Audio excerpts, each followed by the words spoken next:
Okay, good morning. I don't know whether any of your friends will be joining, but let us start this class.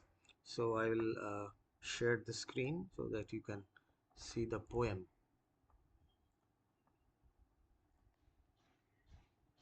So, can you see the text, Shubhasri?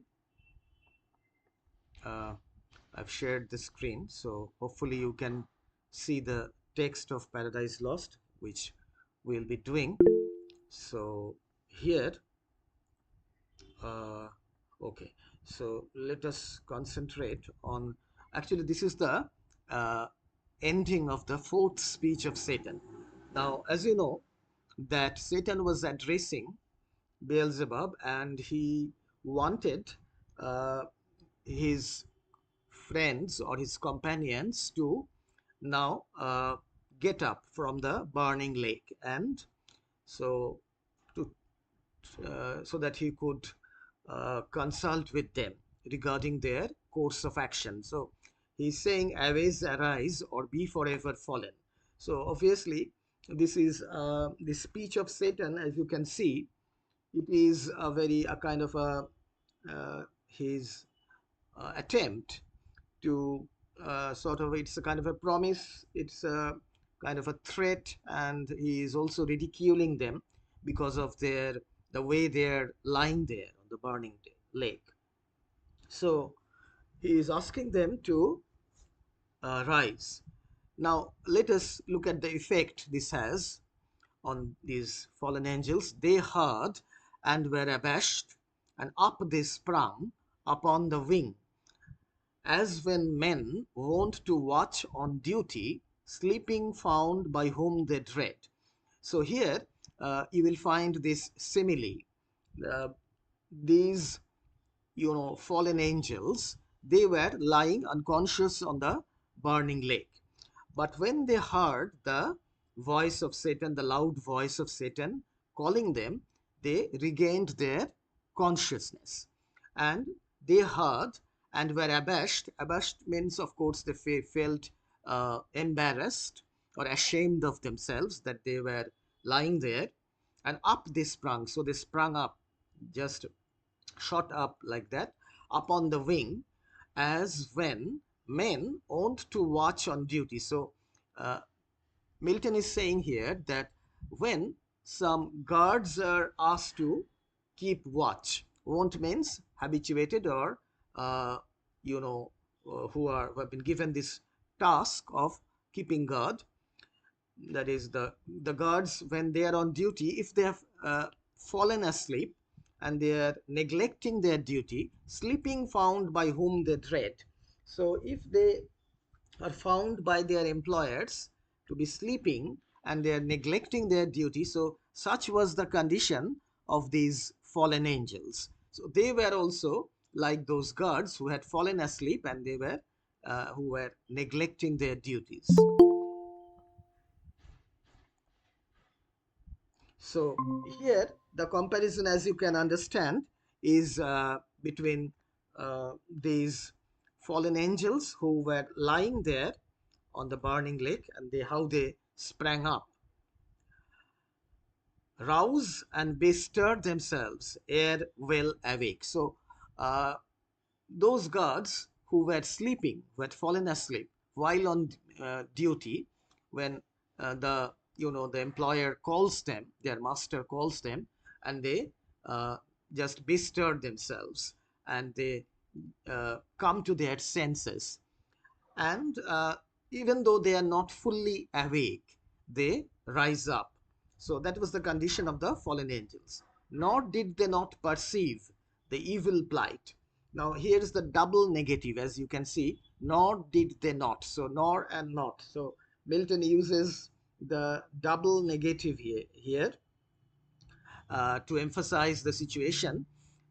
The fallen angels, they could understand, or they could see the evil plight in which they were, or the fears, pains not feel. So they could also feel the pain that was, of course, tormenting them, because they were lying there on the burning lake.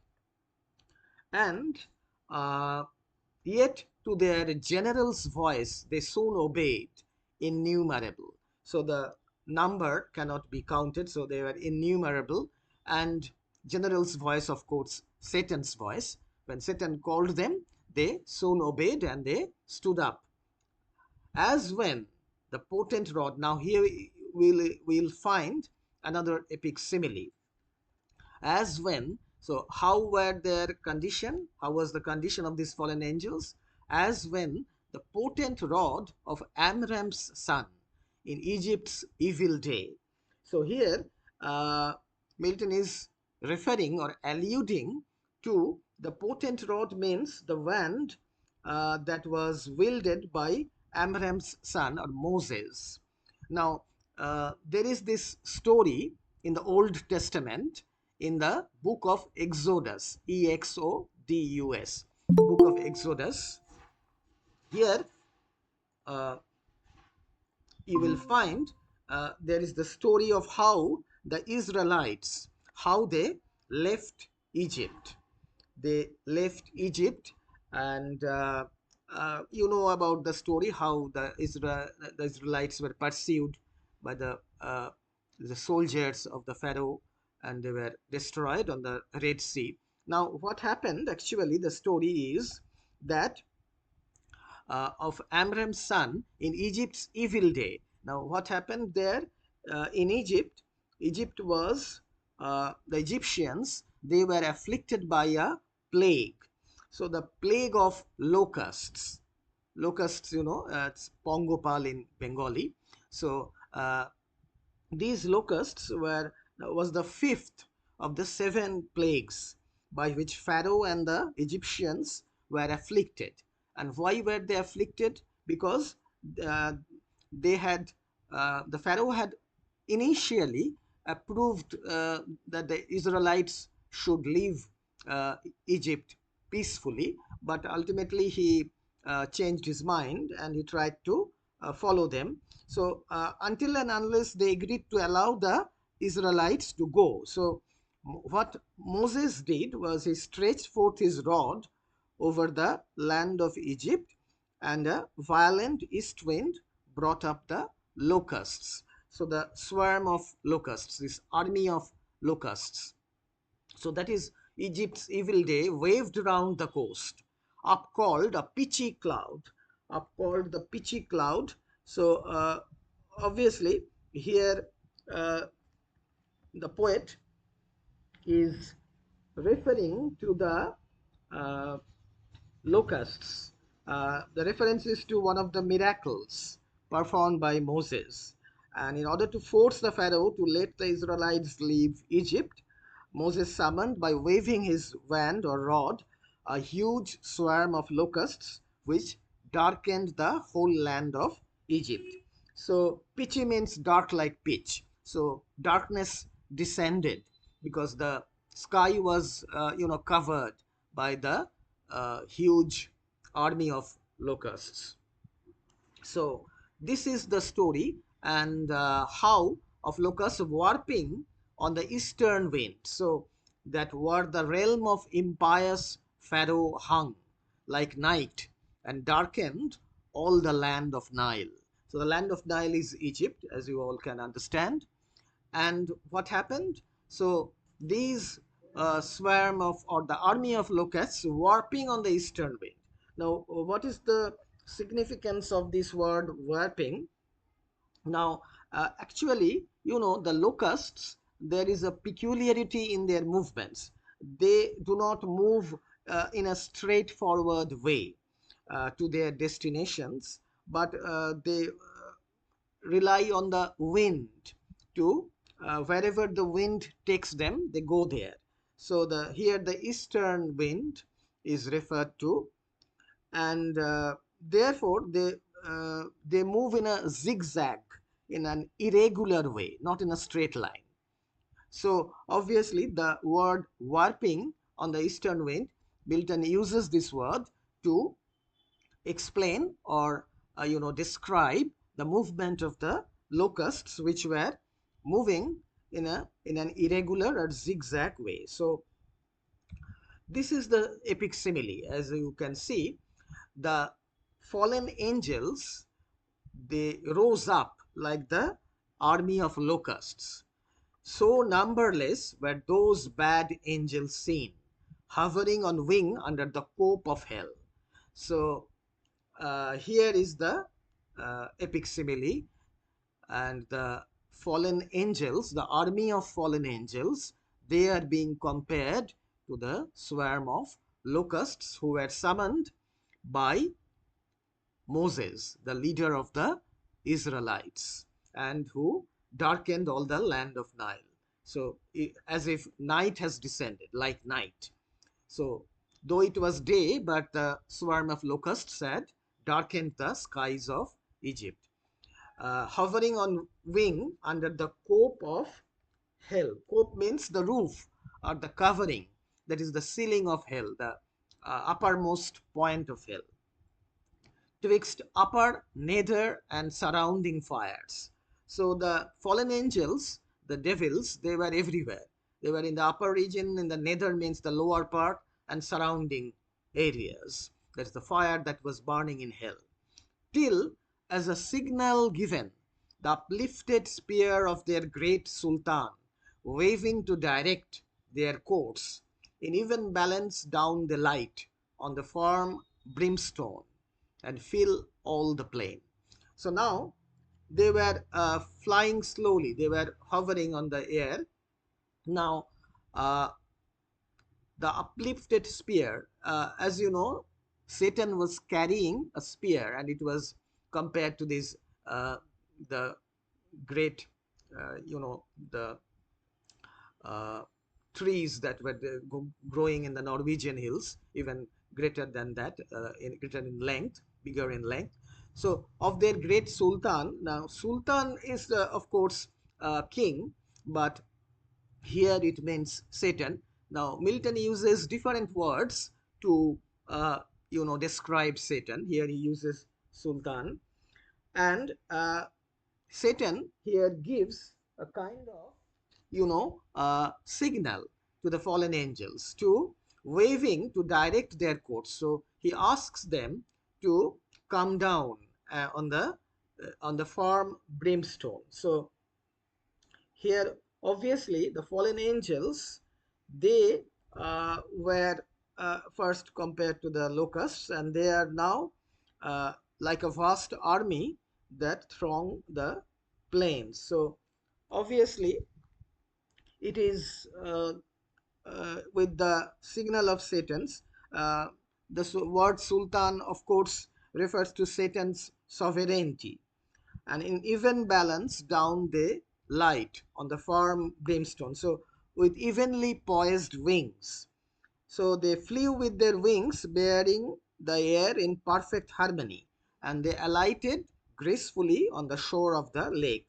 Now brimstone, it means sulfur. It is a, as you know, it is a light yellow colored non-metallic solid that burns with a bright flame and a strong smell. So it is the soil of hell.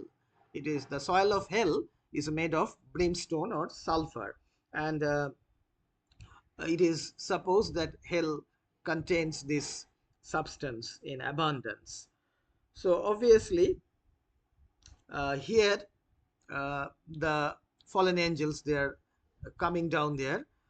A multitude like which, now comes again another simile, a multitude like which the populous north poured never from her frozen loins to pass rain or the Danube.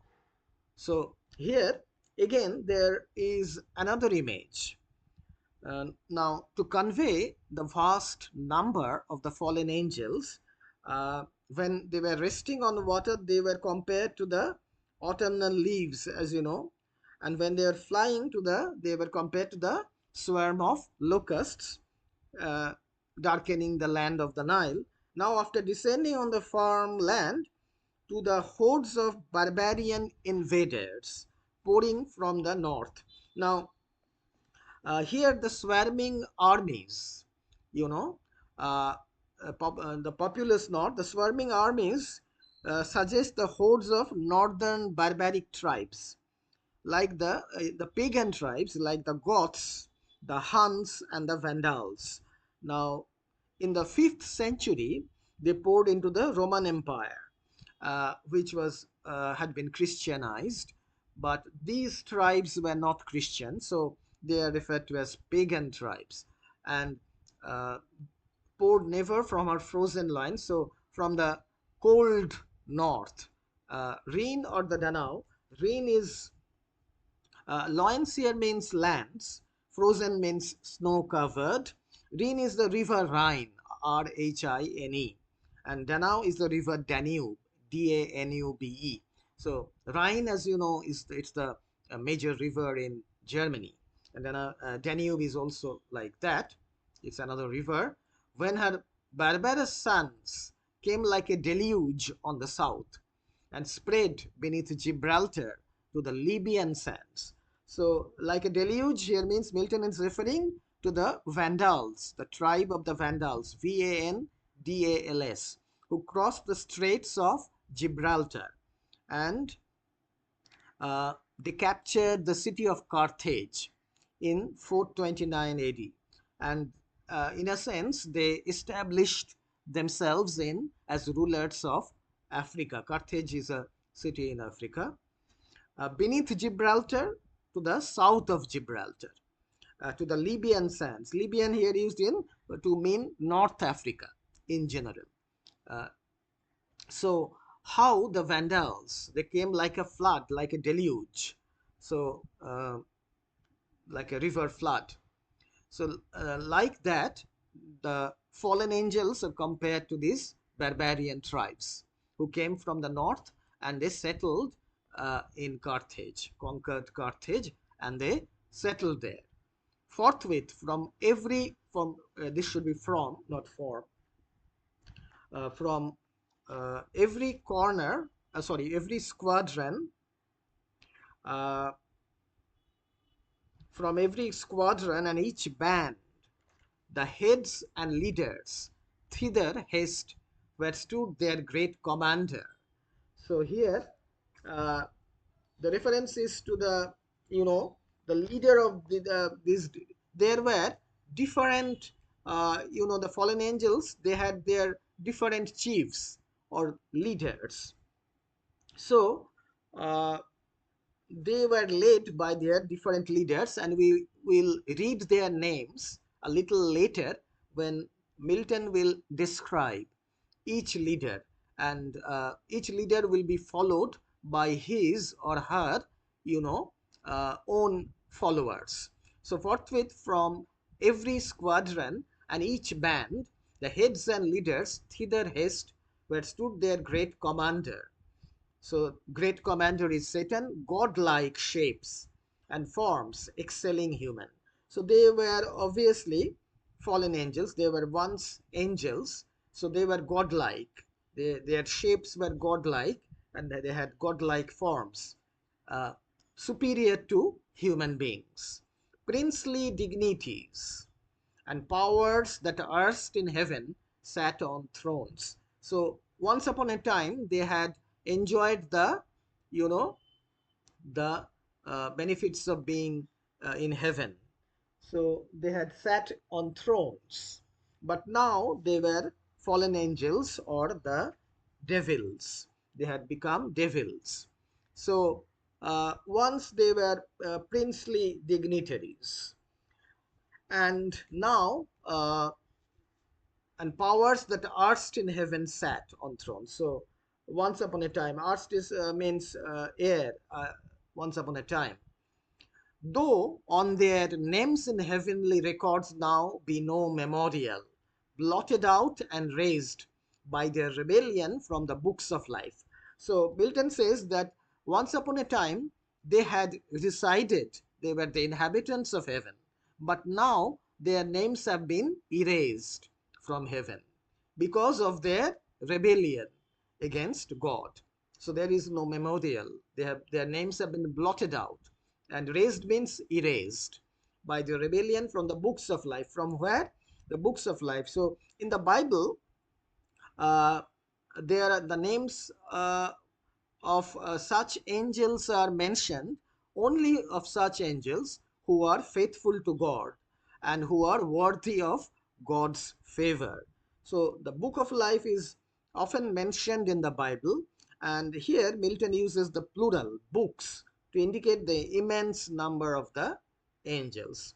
So if we go back a little earlier, you can see how Milton is here comparing the fallen angels now to the swarm of locusts, and then he compares them to the barbaric tribes who came from the north and settled to the south of Gibraltar in Carthage.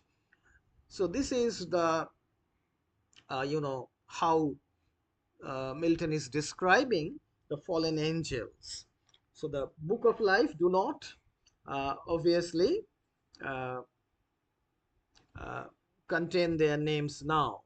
So the original names of these angels had been cancelled from the heavenly records. That is what Milton is saying. So Milton here is adopting the view that these angels became the gods of heathens, that is non-Christians, that is the in Oriental lands, and in classical legends or in classical stories they might be found.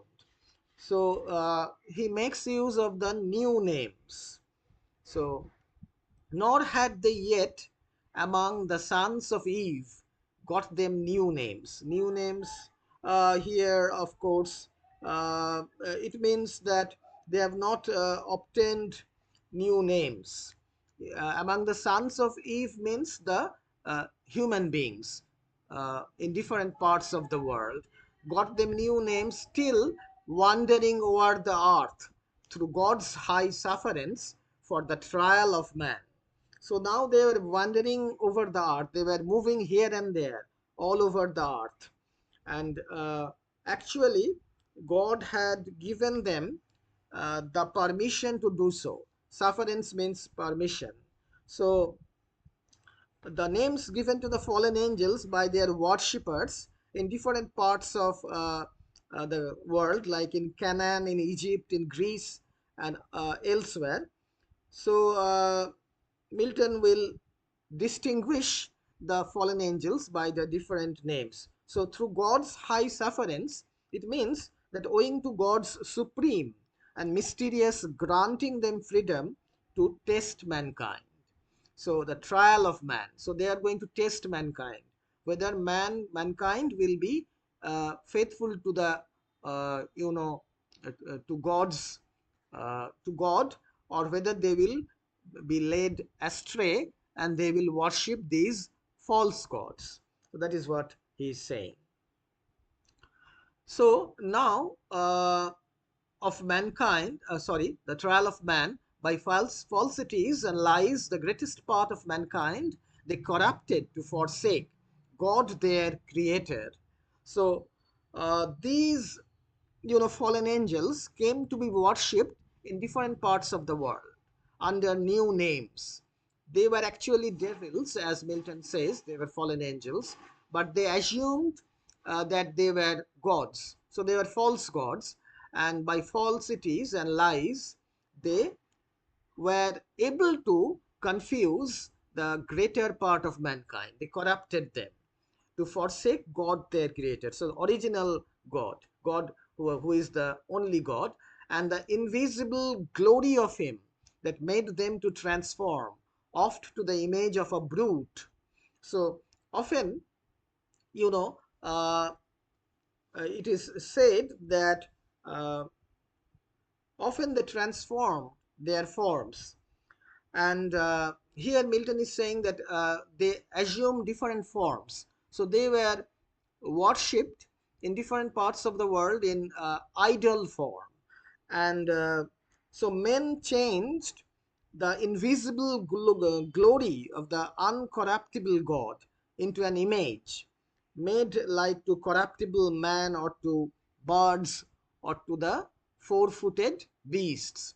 So they actually, as you can see, the glory of God was corrupted and it was transformed, oft to the image of a brute, an animal, adorned with gay religions, full of pomp and gold. So they were adorned, they were decorated by different, ornaments, golds, gold or silver like that, jewelries, and with a lot of pomp and grandeur, they were worshipped. So here you can see there that Milton will now mention the names and of these fallen angels who were the followers of Satan and who had been worshipped in different parts of the world, one by one.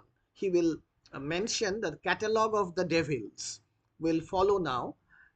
Now I will ask you to do one thing. You just make a list of the fallen angels. You just uh, note down the name of the devil, either male or female, and where he or she was worshipped, and his or her appearance. There would be a lot of allusions, references, but you just need to remember the names of these fallen angels. There would be quite a few. So that list is coming. And devils to adore for deities. So those were the devils who were adored or they were admired as deities, as gods. Then were they known to men by various names and various idols through the hidden world. So Milton is referring to the practice of idol worship and by the pagans, that is non-Christians, in different parts of the world, whom he refers to as hidden world. And obviously, here these uh, devils, they came to be known by different names, and obviously they were being worshipped. They were being worshipped by these people throughout the hidden world. Uh, Now we will see how Milton is again he is invoking the muse, his muse. Who is his muse? It is Urania. You know, Urania. Urania, whom he had invoked at the beginning of this poem. Uh, Now he again says, say, muse, their names, then known, who first, who last, roused from the slumber on that fiery couch at their great emperor's call. So he is invoking his muse Urania. He is saying, say, muse, tell us their names, which at that later period they became familiar, and who say who came first and who came last at the call of their emperor. So the emperor is, of course, Satan. So the long list of the deities will follow. Now here, in Homer's the Iliad, there is a long list or the catalog of ships where Homer describes uh, the Greek army, the Greek army, the different leaders by name. He names the different leaders, the different kings from different parts of Greece who were following, Agamemnon, the king, and uh, then he will go on and he will describe the leaders who were following Hector, the prince of Troy. So he will mention them by names and from where they had come and how many people were fighting for them. So these this list of the devils is a counterpart. It is similar to the list of the catalog of ships mentioned by Homer in the Iliad. So that is similarity, the epic tradition that Milton follows here, the classical epic tradition. So now, roused from the slumber on that fiery couch, so obviously the fiery lake that was like a couch, like a comfortable sofa or seat for them, though of course it was not at all comfortable because it was fiery and they were feeling the pain. At their great emperor's call, as next in worth came singly, where he stood on the bare strand. So The bare strand means the shore. The bare, why is it bare? Because it is destitute of trees and plants which could not grow on the solid fire. It was burning, the shore of the burning lake, full of brimstone and sulfur. That is why it was ever burning, and no plant or tree could grow there. So that is why it is called as bare. So they came one after another, while the promiscuous crowd stood yet aloof. So he is asking the muse, who came first? Who came last? You know everything. So inspire me so that I can uh, mention their names one by one. So the catalogue of the pagan gods, the fallen angels, the devils, will now start. And here, how Milton goes on to describe the promiscuous means the heterogeneous crowd, which is a kind of different devils, different kinds of devils were there who had followed Satan when he had rebelled against God. So now we will see the list. The chief were those who, from the pit of hell, roaming to seek their prey on earth, durst fix their seats long after next the seat of God. So, at first, the chief of these fallen angels were those who, from the pit of hell, so from the pit of hell, uh, they rose.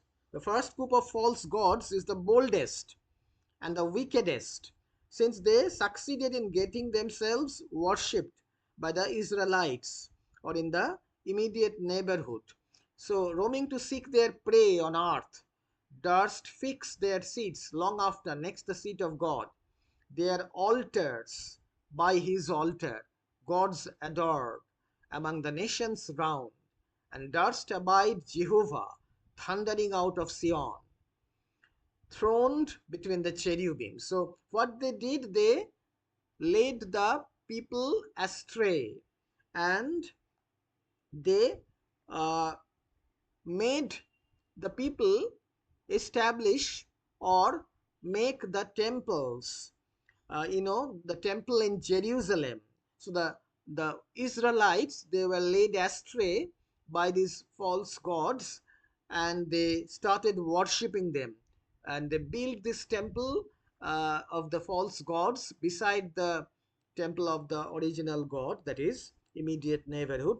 And durst abide Jehovah, durst abide Jehovah, of course. Here it means they venture to hold their ground in the presence of Jehovah. Jehovah is the principal name of God in the Old Testament. And the temple of Jehovah, it stood on Mount Sion in Jerusalem. So here Milton is saying that these devils, they rose from the pit of hell, and they later on they started to roam the earth to seek their prey. They wanted to fool the people, human beings. Durst fix their seats. They wanted to fix their seats. They dared to fix their seats long after next the seat of God. So they established themselves as false gods, being they were worshipped, and their altars were built by the altar of God. So among the nations around, so all over the earth, and they dared to instruct their followers to make the temple, to erect the temple uh, beside the temple of Jehovah, between the cherubim. So obviously they were throned between the cherubim. So they had the golden image of the cherubim placed over it. And here, obviously, Milton is saying that how these fallen angels, they were uh, cunning enough, they were sly enough to mislead the people. and they succeeded in establishing themselves as the gods. So here their altars by his altar, gods adored among the nations round, and durst abide Jehovah thundering out of Sion. So thundering out of Sion means Jehovah thundered the 10 commandments from Mount Sinai or Sion, where his temple stood. So the 10 commandments of the Israelites. Jehovah is the God of the Israelites, and he pronounced the 10 commandments, thundering out of Sion, throned between the cherubim. Yeah, often placed within his sanctuary itself, their shrines. So often uh, their temples were, the altars to the heathen gods were set up inside the temple of Mount Sion in Jerusalem. So the people, they were so foolish that they believed in these false gods, and they set up the temples inside the seats of these fallen gods, fallen angels, uh, inside the temple of Jehovah. So they were such foolish people. So obviously the altars to the heathen gods were set up inside the temple of Mount Sion, which was a holy mountain in Jerusalem. Abominations within his sanctuary itself, their shrines, abominations, and with cursed things, his holy rites and solemn feasts profane. So the worship of Jehovah was a pious kind of a ritual, but when they placed their altars, the altars of these devils, abominations, that is the word, uh, this word is found in the Bible. It is used often in the Bible, that it means idol worship.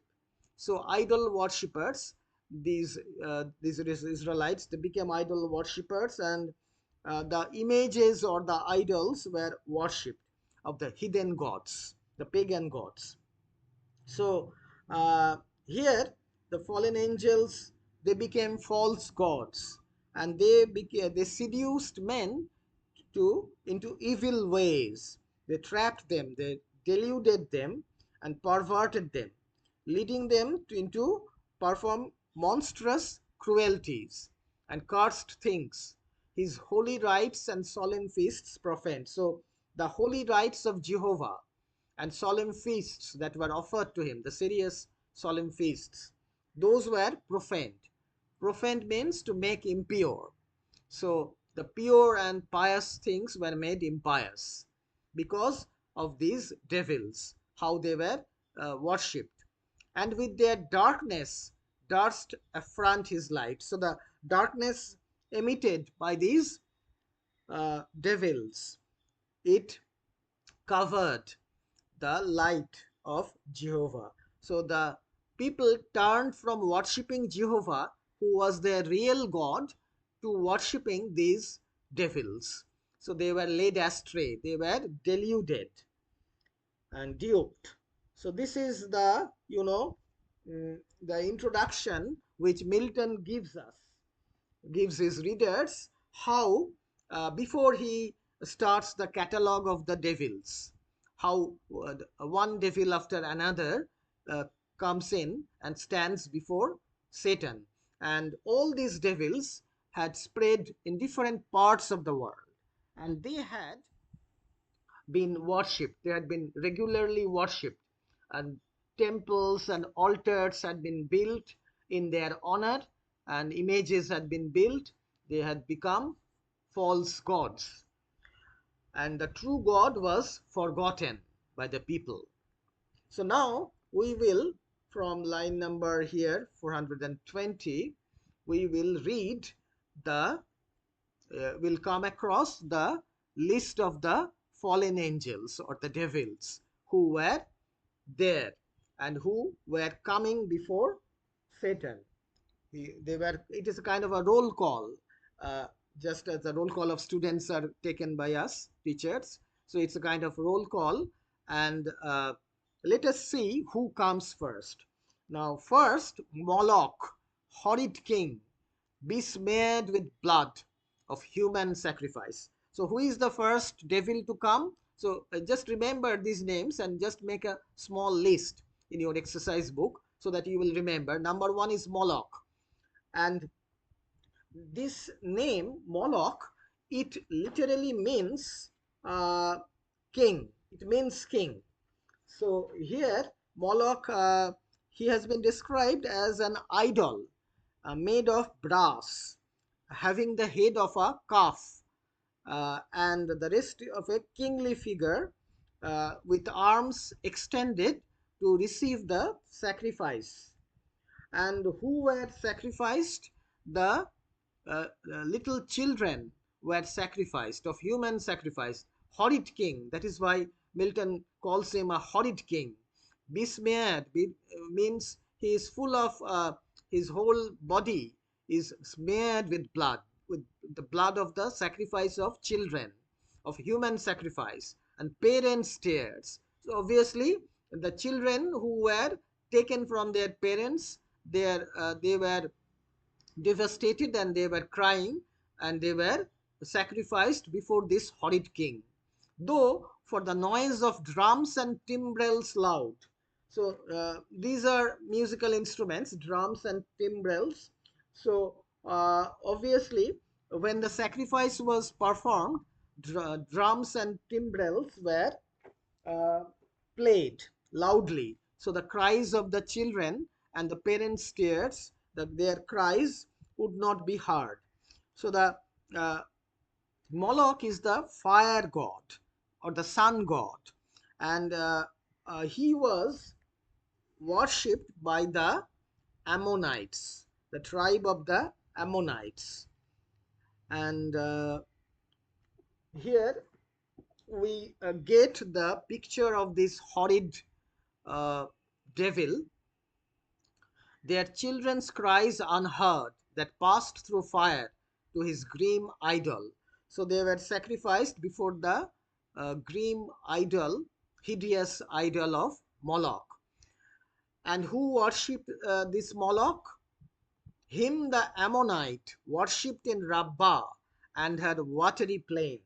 So the tribe of the Ammonites. You just write the name of the devil who he or she was worshipped by and the place where he was worshipped. In that way, you will be able to remember, because there are a number of devils who will be coming, and there would be so many names of you know Milton was fond of recounting names, different uh, exotic names, and you will find in this book one of Paradise Lost, especially in the catalog of the devils, there are so many names you will become confused. So you do this thing, just make some small notes. That way it will be easier for you to remember. So uh, the Ammonites, the tribe of the Ammonites, whose capital city was Rabbah, and it is modern Amman in Jordan. So here worshipped in Rabbah and had watery plain in Argob and in Basan to the stream of utmost Arnon. So these are the names. Now in Argob and in Basan, Argob was situated in Bashan. That is, Milton uses the Latin Vulgate form, the Latin Bible, Basan, and it was on the east bank of the Jordan and the Dead Sea. So this land was the land of the Ammonites in the ancient period. So he was worshipped in Rabbah and in the watery plains of uh, Rabbah, and in Argob and in Basan to the stream of utmost Arnon. So here it is the river Arnon. It was the boundary stream that marked the limit between the territories of Moab, Moab, and the Ammonites.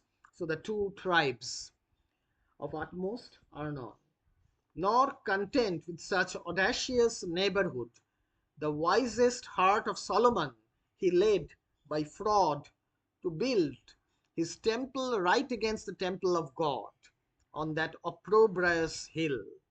So here Milton is referring to how Moloch, he according to the Jewish traditions, the infants were placed into the hands of the graven image, from where they rolled into the furnace.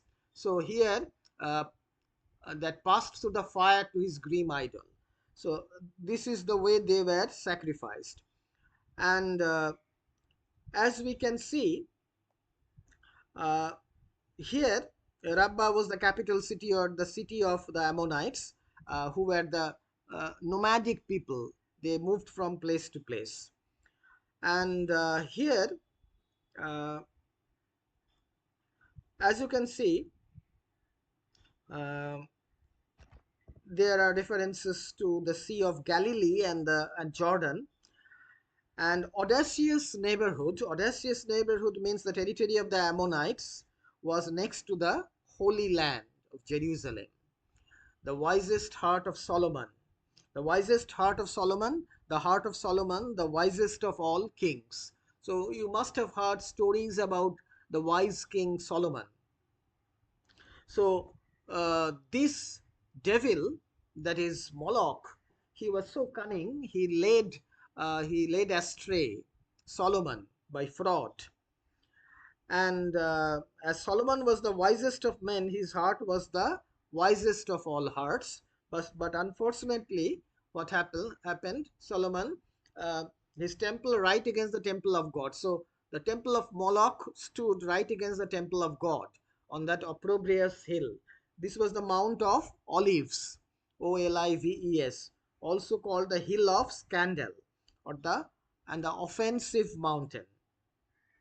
It came to be called the Mount of Corruption and the Mount of Offense, because Solomon was persuaded by his wives. Now, Solomon had, as it is said, 700 wives. That's quite a large number of wives. I don't know how he managed all of them. Now, Solomon's wives were pagan. They were the followers of this god, Moloch. And they persuaded him to set up shrines to false gods, to different gods, like Astarte, Moloch, Chemos, so like that. So Solomon was led astray by his pagan wives, the heathen wives, who persuaded him to build temples to these gods or the devils. So the on that opprobrious hill, that obviously the offensive mountain of the Mount of Olives, and made his grove the pleasant valley of Hinnom, Tophet thence, and black Gehenna called, the type of hell. So here there are a number of references also. The valley of Hinnom, it lies to the south and southwest of Jerusalem, and it touches the Mount of Olives, and it came to be known as Tophet from the Hebrew word toph, T-O-P-H, which means a drum, because the drums were used during the sacrifice to Moloch to drown the cries of the children, as I had mentioned. Or Gehenna. Now, the word Gehenna is really, it is derived from Hinnom, uh, but it obtained a kind of a bad meaning when the valley was defiled and became a type of hell because of the sacrifice of the children. So now the word Jahannam, it is derived from Gehenna. So there is a similarity in the two words, as you can understand by the sound of these two words. So it was like Gehenna, or it was like hell. So because of the human sacrifices, the pleasant valley of Hinnom, it was Tophet thence, and black Gehenna called the type of hell. It became a kind of a hell. It became uh, hellish region because of the uh, human sacrifices. So the valley of Hinnom, he refers to the valley of Hinnom, and uh, it obtained the name of Tophet because of the sacrificial rites performed in honor of the false god Moloch, and it was also given the name Gehenna because of its evil associations. So both Tophet and Gehenna means hell, and obviously that is why this place uh, came to be known as hell. So let me stop here. This is the first devil or the fallen angel, that is Moloch, who uh, comes here and presents himself before Satan.